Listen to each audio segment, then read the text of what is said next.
Hello, everybody. Welcome to Tuesday. The S&P 500 was up 1.05% today, which was great. If you remember back to Friday, we had a really good day on Friday. The market was up quite a bit. And then, of course, yesterday, the market was down quite a bit. So it'd be nice to see some follow through tomorrow and have a couple of good days on the upside.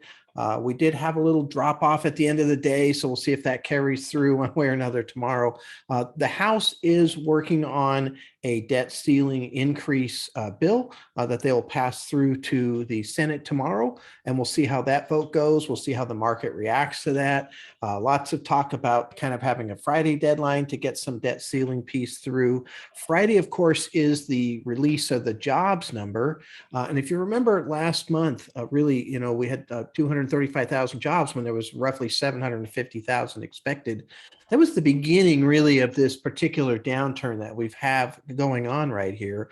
So this Friday will be important too to see what that jobs report is, if it's a lot higher like they're hoping or not. So the couple pieces, a lot of data that's coming out right now as far as that goes.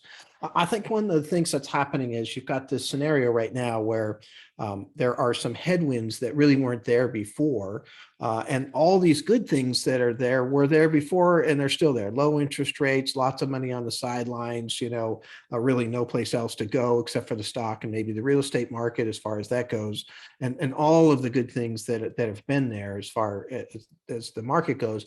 But we've had some newer things. We have the Federal Reserve talking about raising rates and cutting back on bond purchases. We've got supply chain issues that are creating some problems. So they're lasting longer than was expected, and it's affecting company earnings.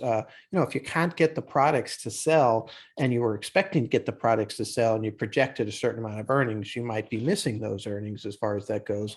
And the market has to adjust for that. So I think in a normal time frame, if you really look at kind of the pros and the cons of what's going on in the market, it's fairly balanced actually. And I think we have a good chance of having a decent market, slow growth in that environment because we've got some good things going on. But when you put the debt ceiling in there, it just kind of pushes it, to the wrong side.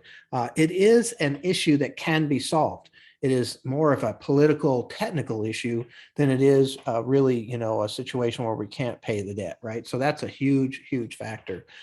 Still have to be careful because if they do somehow mess up the calculus here on trying to get something through, the results could be quite dramatic. So again, we got a little bit more conservative today, kind of took some money off in this rally that happened today. I just felt like it's still a good time to be a little cautious. Once the debt ceiling is resolved, certainly can start to get back in. But I would be a little cautious here. I think that just makes sense as far as that goes. We're certainly not really losing out on much.